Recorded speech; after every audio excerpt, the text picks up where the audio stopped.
Cette émission est enregistrée au Café Oui, mais non. Nous nous intéressons aux influences et aux sources d'inspiration de personnalités du monde culturel, que ce soit à travers des figures marquantes de notre temps, des rencontres exceptionnelles ou des mouvements sociaux qui bouleversent notre façon de voir le monde.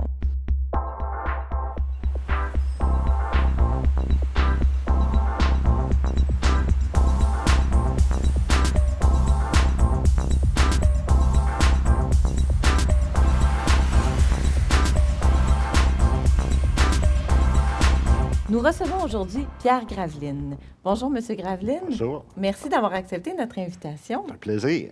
Alors, Pierre Graveline, vous avez été journaliste, conseiller à la CSN, directeur des communications à la CEQ, chroniqueur au Devoir, puis éditeur et directeur général du groupe Ville-Marie Littérature. Vous êtes aujourd'hui directeur général de la Fondation Lionel Groulx et vous êtes l'auteur de plusieurs ouvrages, dont Les 100 plus beaux poèmes québécois, Les 10 journées qui ont fait le Québec, et vous venez de faire paraître chez Fides le récit Voyageur. Voilà, oui. Monsieur Graveline, je vous pose la question d'entrée de jeu. De qui ou de quoi êtes-vous le contemporain? Bon, écoutez, ça va paraître un peu paradoxal, mais je vous réponds, je suis contemporain de l'histoire. Paradoxal, parce que bon, c'est un peu étrange de dire ça comme ça, mais d'une part, je suis vraiment persuadé qu'on ne peut pas comprendre ce qu'on vit aujourd'hui comme citoyen québécois ou comme citoyen du monde si on ne connaît pas l'histoire. Et d'autre part, ce que nous vivons aujourd'hui, c'est l'histoire qu'on enseignera demain aux élèves dans les écoles. Alors, l'histoire est pour moi quelque chose de permanent et quelque chose d'absolument essentiel à connaître. Vous en avez fait un petit peu votre cheval de bataille en l'histoire. C'est aussi, on pourrait dire, un lien, une sorte de fil conducteur entre vos livres, vos publications, vos ouvrages. C'est vrai que c'est un cheval de bataille parce que je suis aussi coordonnateur de la Coalition pour l'histoire qui, depuis plusieurs années, avec tout un ensemble de groupes, dont les professeurs d'histoire au niveau secondaire et collégial.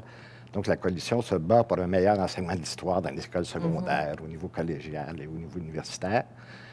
Mais avant d'être un cheval de bataille, c'est d'abord une passion pour moi, l'histoire. Je raconte, par exemple, dans mon récit Voyageur, c'est un voyage que j'ai fait à travers le monde en 1970-1971, notamment dans des pays où c'est à peu près impossible d'aller aujourd'hui. Je pense à l'Iran, à l'Afghanistan, au Pakistan. Bon, si on prend l'Afghanistan, par exemple, on en parle beaucoup de l'Afghanistan, avec ce qui s'est passé, la guerre en Afghanistan, les talibans, bon, Al-Qaïda et tout. Et beaucoup de gens s'imaginent que l'Afghanistan est un pays intégriste musulman de toute éternité. Alors moi, je vous assure qu'en 1971, j'étais à Kandahar, je n'ai vu aucune femme voilée, il n'y avait pas de talibans, et il y avait des musiciens dans tous les restaurants, alors que 20 ans plus tard, les talibans interdisaient la musique, ou non de leur interprétation de l'islam. Alors, vous voyez, c'est un exemple. Donc, dans mon récit Voyageur, je cherche toujours, dans les villes que je raconte, ou les pays, à raconter l'histoire de cette ville-là, ou de ce pays, ou de ce peuple. Vous vous percevez aussi un petit peu comme un témoin de l'histoire, bon, à travers votre travail, par exemple, autour des 100 poèmes québécois, le travail que vous avez fait exceptionnel aussi en organisant des conférences sur les 10 journées qui ont marqué le Québec. Bien voilà, ça, c'était un peu le constat. Les 10 journées qui ont fait le Québec, c'est une initiative de la Fondation Lionel Groulx. On a fait le constat, comme beaucoup de monde au Québec, que l'histoire du Québec était mal enseignée, que les jeunes ne connaissaient pas l'histoire. Évidemment, donc, d'un côté, on se bat pour qu'on améliore l'enseignement de l'histoire, mais d'un autre côté, on s'est dit, on n'attendra pas que le ministère de l'Éducation fasse son travail. Apparemment, c'est compliqué, long. On va nous-mêmes mener des actions, développer des projets pour faire connaître l'histoire du Québec. Revaloriser notre histoire nationale. Voilà. Alors, donc, on a imaginé cette série-là, ça doit avoir été une série de 10 grandes conférences à la Grande Bibliothèque qui ont fait salle comble à chaque fois. Ça a fait l'objet aussi d'une série de 10 chroniques dans le Journal de Montréal et le Journal de Québec. Et finalement, l'objet d'un beau livre Ça a qui s'est culminé vendu avec à plus de 5000 exemplaires en un an. Alors, un best-seller. donc, oui, un vrai best-seller au Québec, là. Même si le livre est un beau livre, là, illustré et tout, et se vend 50 c'est un best-seller. Donc, il y a un intérêt. Les gens, de façon générale, sont intéressés de connaître, bien, évidemment, d'où on vient soi-même, là, notre peuple, Bien sûr. mais aussi ce qui se passe ailleurs. Et je reviens à mon exemple de l'intégrisme. J'en parlais pour l'Afghanistan. Mais souvent, au Québec, face à ces événements-là, on a de la difficulté à imaginer ce que ça veut dire vivre dans une société intégriste religieuse. Alors que pourtant, on n'a qu'à tourner les yeux vers notre propre passé, parce qu'on a été au Québec pendant près d'un siècle, une société intégriste religieuse catholique, où l'Église dominait absolument toutes les sphères d'activité, y compris la vie privée des gens. Là. Un carcan très étouffant. Donc, ça aide à comprendre ce qui se passe dans des pays qui vivent dans des États intégristes religieux, que de se rappeler ce que nous-mêmes, on a vécu au Québec avec moins d'excès peut-être que les intégristes musulmans peuvent en faire aujourd'hui. Mais pour les gens... Mais il y avait une forme de contrôle très importante. C'était plus qu'une forme de contrôle. C'était un vrai contrôle de la société par l'Église. Les institutions d'enseignement, les institutions de santé, même le gouvernement, le premier ministre du Québec ne prenait rarement une décision sans consulter les évêques et le cardinal. Là. Vous êtes directeur de la Fondation Lionel Groulx. Peut-être qu'on peut dire quelques mots sur qui était Lionel Groulx. Donc, justement, prêtre catholique, mais historien. Surtout historien. Lionel Groulx est un... je dirais que ça a probablement été l'intellectuel québécois le plus influent au début du 20e siècle, de 1910 à 1950.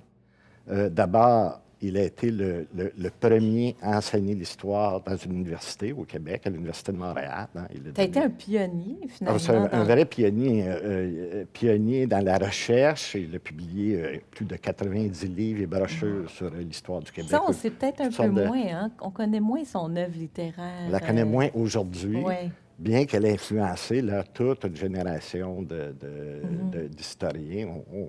On le reconnaît aujourd'hui, peu importe, hein, évidemment, il avait les convictions de son temps, il était de son époque. Bien sûr. Mais c'est un véritable précurseur, et comme historien, et comme professeur d'histoire, et comme intellectuel. On peut franchement dire qu'il est largement le père du nationalisme québécois moderne. Là. Alors donc, Lionel Groulx... à son décès en 1967, il avait créé avec quelques amis en 1957 la Fondation Lionel Groulx.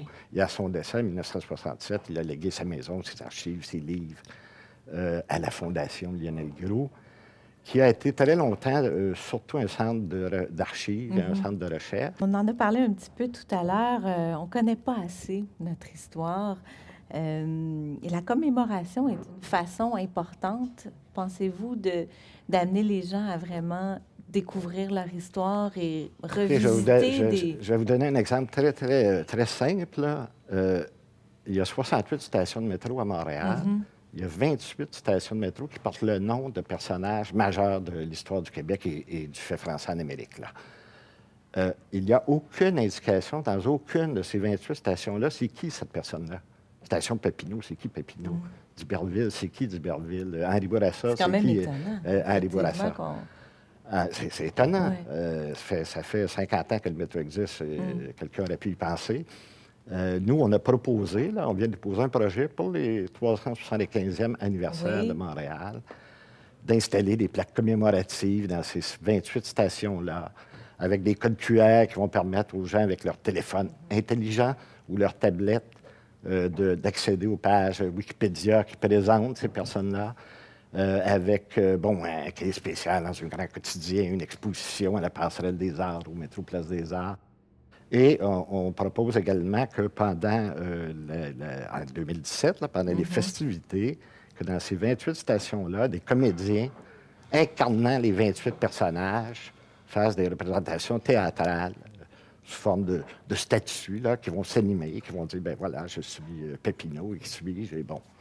C'est une Alors, occasion donc, majeure, le voilà, 364e, il faut en c'est profiter quand même de... un peu ridicule de se promener dans le métro, puis dans une station de métro, pour n'avoir aucune idée c'est qui cette personne-là. On a donné son nom à la station de métro. Cette personne-là, je pense au métro Cadillac, qui sait qu'il a été le fondateur de la ville de Détroit, aux États-Unis. Alors, il me semble que c'est le minimum de le reconnaître et d'informer les gens. Alors, c'est une façon il faut habiter notre Il faut poser espace des public gestes concrets et habiter aussi. notre présent avec notre mémoire collective de l'histoire de notre nation. Finalement, transmettre l'histoire, enseigner l'histoire, c'est aussi la façon clé de créer des citoyens informés, des citoyens qui participent. Moi, je suis absolument persuadé que la connaissance de l'histoire, c'est une condition essentielle de la qualité de la vie démocratique dans une société. Je ne vois pas comment, par exemple, un jeune qui commence à exercer ses devoirs de citoyen, là, disons, au niveau collégial, hein, quand un jeune de 18 ans, il va voter, il va avoir à se prononcer, comment il peut le faire de façon éclairée s'il ne connaît pas son histoire. Comment les nouveaux arrivants, les enfants des immigrants au Québec peuvent-ils s'intégrer pleinement à leur société d'accueil s'ils ne connaissent rien de l'histoire de cette société-là? Et comment nous tous, d'ailleurs, on peut échapper à la dictature du présent et être capable d'imaginer notre avenir comme Québécois et comme citoyens du monde si on ne connaît pas l'histoire. Trouvez-vous que le Québec est trop fermé sur lui-même en ce moment? Si on a un manque d'ouverture, il faut connaître notre histoire, on le disait, mais il faut aussi s'intéresser à l'autre, j'imagine. Oui, bien, le Québec, les Québécois souffrent du syndrome du provincialisme, hein? Comme on a refusé à 2 reprises d'accéder à l'universalité en devenant une nation indépendante. On a effectivement tendance à se replier sur les problèmes provinciaux. Sans trop se préoccuper de ce qui se passe ailleurs dans le monde, où on s'en préoccupe, mais en ne se sentant jamais l'obligation d'être partie prenante de ces débats-là. On parlait de l'Afghanistan tantôt. Je ne sais pas si vous savez, mais il y a une trentaine de jeunes Québécois qui sont morts en Afghanistan. Il y en a quelques centaines qui sont revenus blessés ou handicapés à vie, hein, parce qu'ils ont participé à la guerre en Afghanistan au sein de l'armée canadienne. Il n'y a jamais eu un débat sur ça à l'Assemblée nationale du Québec. C'est absolument fascinant. C'est fascinant quand on regarde ça. On envoie les jeunes Québécois mourir en Afghanistan, mais nos institutions démocratiques n'en discutent pas. Monsieur Graveline, merci beaucoup d'avoir accepté notre invitation. Je rappelle que vous venez de publier un récit chez Fides, Voyageurs. Donc, en quelques mots, un récit qui revisite finalement votre tour du monde. Oui, bien en fait, j'ai décidé de raconter ce voyage-là que j'ai fait à l'âge de 19 ans, sans un sou en poche, en couchant la belle étoile.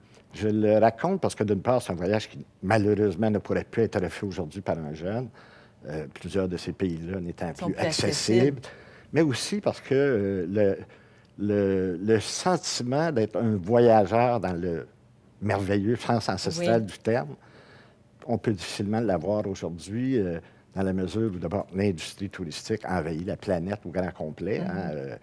On peut difficilement aller quelque part aujourd'hui sans tomber sur un groupe de touristes.